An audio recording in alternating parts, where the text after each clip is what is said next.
Hello বন্ধুরা, আশা করি তোমরা খুব খুব খুব ভালো আছো, সুস্থ আছো, বাড়িতে আছো। কয়েকদিন ধরেই দেখছো তোমাদের সঙ্গে আমি কয়েকটা পর্বে এই যে অনুষ্ঠানটা সেটা তোমাদেরকে শেয়ার করে চলেছি, কারণ অনুষ্ঠানটা আমার খুবই ভালো লেগেছে। আর সত্যি কথা বলতে ইউটিউবে যবে থেকে এসেছি তবে থেকে কোনো অনুষ্ঠান এরকম সুন্দরভাবে আমি দেখতে পাইনি, সময়ই পাইনি। তার কারণ কিছুটা ইউটিউবে অনেক কাজ থাকে, সেটা তোমরা জানো, সংসারের অনেক রকমের কাজ থাকে জানো। আর এই অনুষ্ঠানটা হচ্ছে রবিবার দিন, আর আমি এসেছি এবং পুরো অনুষ্ঠানটাই দেখেছি, তো আমার খুবই ভালো লাগছে। আর দেখো, আমি কথা বলতে বলতে কিন্তু তোমরা দেখতেই পাচ্ছ যে পিরামিড হচ্ছে, তো মেয়েরা অনুষ্ঠানে অংশগ্রহণ করছে আর খুব সুন্দরভাবেই করছে। প্রত্যেকটা অনুষ্ঠান আমার খুবই ভালো লেগেছে, তো সেই জন্য একসঙ্গে তোমাদেরকে আমি দেখাতে পারছি না, তার কারণ অনুষ্ঠানটা অনেকক্ষণ ধরেই চলেছিল আর সবটা একসঙ্গে দেখানো সম্ভব নয়। তো সে কারণে আমি পাটে পাটে করে তোমাদের সঙ্গে সেটা শেয়ার করছি।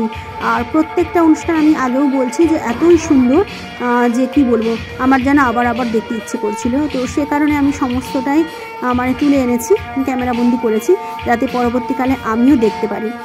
কারণ এই সমস্ত অনুষ্ঠানগুলো তো সব সময় আর দেখা যায় না, আর আমি বিশেষ করে সময় পাই না, তো সে কারণে সমস্তটাই ক্যামেরাবন্দি করেছি। আর আমার মনে হয় তোমাদেরও খুব ভালো লাগবে। আর এখানে দেখতে পাচ্ছ এই যে ছেলে মেয়েদের পারফরমেন্সের সঙ্গে সঙ্গে বেহালা বাজাচ্ছেন উনি আলাপনিরই একজন স্যার, তো খুব সুন্দরভাবে দেখো সঙ্গত দিচ্ছেন, আর খুব অল্প সময়ের মধ্যেই ইনি এটা কম্পোজ করেছেন। আর এই দেখো কিছু কিছু মোমেন্ট তোমাদের সঙ্গে আমি শেয়ার করে নিচ্ছি, তো দেখতে থাকুন।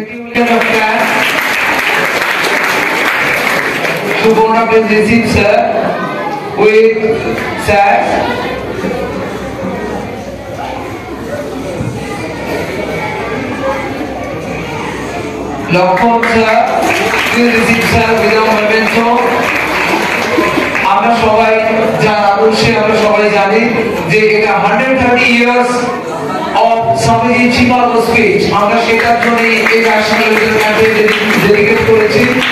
আমরা একটা একসঙ্গে স্যারের ছবিটার সামনে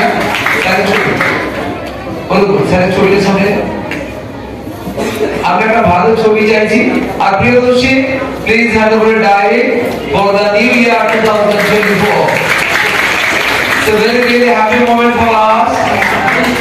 খুব সুন্দর ছবি ফ্রেমে স্যারকে রাখতে চাইছি। আমি এখনো বলছি, আমি এত আনন্দিত এবং আপ্লুত যে সত্যি কথা বলতে স্যারের সামনে আমার কথা বলতে খুব ভয় লাগে, তো সেই স্যারকে আমরা পেয়েছি। তোমাদের আগের পার্টে দেখিয়েছিলাম যে ছোট ছোট ছেলেমেয়েরা কয়েকটা স্টোরিতে অভিনয় করে দেখিয়েছিল, তো সেই স্টোরিগুলোতে যারা ফার্স্ট সেকেন্ড থার্ড হয়েছে তাদেরকে প্রাইজ দেওয়া হচ্ছে।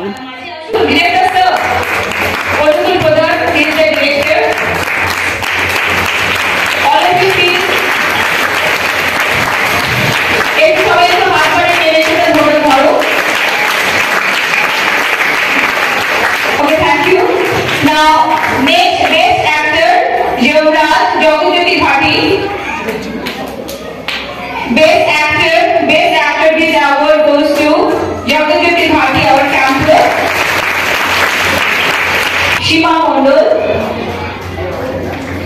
The way she handles the situation, her presence of mind, we knew that.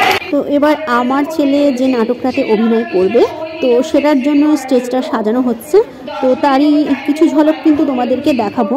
পুরো অভিনয়টা পুরো স্টোরিটা তোমাদের সঙ্গে আজ শেয়ার করতে পারছি না, কিছু কিছু অংশ তোমাদের সঙ্গে শেয়ার করছি, আর বাকিটা অন্য আরেকদিন করবো, তো তোমরা দেখতে থাকো।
এটাই আমার ছেলের জীবনের প্রথম নাটক। তবে এর আগে একটা নাটক করেছে, তো সেটাতে খুব একটা বেশি ওর রোল ছিল না। এই নাটকটা একটু বিস্তারিতভাবে দেখানোর ইচ্ছে ছিল, তো অবশ্যই দেখাবো, তবে আগামী পর্বে। ওদের অনুষ্ঠান শেষ হয়ে গেছে আর আমরা যে বাড়ি ফিরে যাচ্ছি। তো আরও কয়েকজন গার্জেন ছিল একসঙ্গে, তো একসঙ্গে বাড়ি ফিরছি। তার আগে আমরা অবশ্যই খাওয়া দাওয়া করে নিয়েছি, এখানে ডিনারের ব্যবস্থা ছিল। আজ সোমবার সকালবেলা এই যে ছেলে ক্যাম্প থেকে ফিরে এসেছে, আর এই যে এত সব জিনিসপত্র, এগুলোকে সমস্ত কাছাকাছি এবার হবে। এখানেই ব্লগটা শেষ করে দেবো, কিন্তু আজকের কি কি রান্না বান্না হচ্ছে সেটা তোমাদের সঙ্গে শেয়ার করে দিই। আজকে এই যে ছেলে সবেমাত্র ক্যাম্প থেকে বাড়ি ফিরলো, তো ভাবলাম যে আজকের একটুখানি স্পেশাল কিছু করতে হবে। আর স্পেশাল মানে আমাদের যেটা স্পেশাল হয় আর কি। আর এত জোরে এটা মানে চিমনিটা চলছিল, তো কোনো কথা যেন ঠিক মতো বলা যাচ্ছিল না। তো এই হলো গিয়ে ব্যাপার। তো স্পেশাল মানে সেরকম কিছু না। এই যে তোমরা দেখতেই পাচ্ছ পাবদা মাছগুলো সমস্ত ভাজা করে নিচ্ছি। আর পাবদা মাছগুলো এত নরম ছিল যে একটা দেখলাম, একটা নয় দুটোর মনে হয় মুন্ডু এই যে আলাদা হয়ে গেছে। তো এই হলো গিয়ে ব্যাপার, মাছ ভাজা হচ্ছে। আর আর কি হয়ে গেছে সেটা দেখাচ্ছি। রান্না আমার অনেকটাই করে ফেলেছি। আর ছেলে ক্যাম্প থেকে আসার পরে ভেবেছিলাম একটু কিছুখানি ওর জন্য রান্না করব। আর তার সঙ্গে আবার আজকে একদম বছরের প্রথম, তো সেই জন্য একটুখানি রান্না করবো আর কি। তো কী রান্না করছি সেটা পরে বলছি। আগে দেখো এমনি যেটা হয়, আমাদের একটা তরকারি হয়েছে, মানে এখানে একটা তরকারি করেছি, এটা হচ্ছে শিমের তরকারি। শিম আলু বেগুন দিয়ে একটা তরকারি হয়েছে, আর হয়েছে মূলো ভাজা। আর এখানে দেখতে পাচ্ছ এটা মুড়ি দিয়ে খাওয়া হবে। ছোলার ডাল একটু আলু দিয়ে করেছি, জিরা ফোড়ন দিয়ে আর শুকনো লঙ্কা ফোড়ন দিয়ে। আর এখানে সব রকমের সবজির একটা ঝোল করেছি। আর এই যে পাবদা মাছটা ভাজছি সেটা কিন্তু ঝোলে ডোবাবো না, কারণ পাবদা মাছটা ঝোলে ডোবালে খুব একটা খেতে ভালো লাগে না, একে গায়ে গায়ে ঝাল করলে ভালো লাগে। আজকে আর ঝাল করবো না, ওটা ভাজাই রাখলাম। আর এখানে হচ্ছে ফ্রাইড রাইসের জন্য চালটা দেখো ধুয়ে মানে ভিজিয়ে রেখেছি, তো ফ্রাইড রাইস করবো। আর এখানে দেখো চিকেন আছে, চিলি চিকেন করবো আর চিলি ফিশ করবো। পেছনে ওই দেখো এটা হচ্ছে শোল মাছের কয়েকটা পিস রেখেছি। তো তোমাদের দাদাভাই যেহেতু চিকেন খায় না, তো সে কারণে ওই যে শোল মাছগুলো দিয়ে চিলি ফিশ বানিয়ে দেবো। আর এখানে দেখো রসুন আর আদা কুচিয়ে নিয়েছি, আর নিচে আছে পেঁয়াজ, তো ওগুলোই লাগবে। আর ক্যাপসিকামও আছে, ক্যাপসিকামটা এখানে নেই সেই জন্য দেখাতে পারলাম না। তো এই সমস্ত দিয়ে চিলি চিকেন আর চিলি ফিশ রান্না হবে। তো এই রান্না বান্না হচ্ছে। আর এখানে এই ব্লগটা শেষ করে দিচ্ছি এখনকার মতো। টাটা, তোমরা সবাই ভালো।